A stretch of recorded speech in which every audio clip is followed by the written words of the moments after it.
Is the odor in the pig farm too strong? Choose the right deodorant is the key.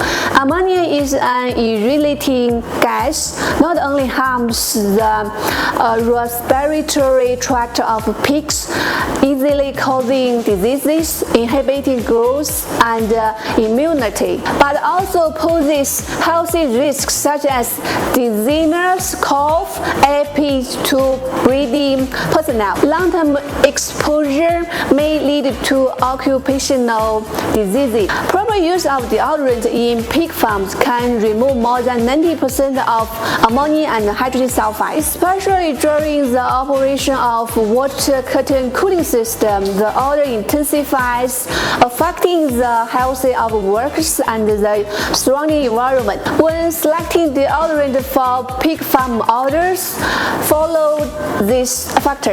Number 1, odor type: ammonia, hydrogen sulfide, and organic amine. Number 2, usage applications: water curtain, air inlets, interior of pigs, manure ditches, sewage poles. Number 3, deodorization requirements: rapid effector, safety without corrosion, long-term odor inhibition. Recommended products: with clean biological enzyme deodorant, plant extract deodorant with customizable concentration, and the spraying method according to application.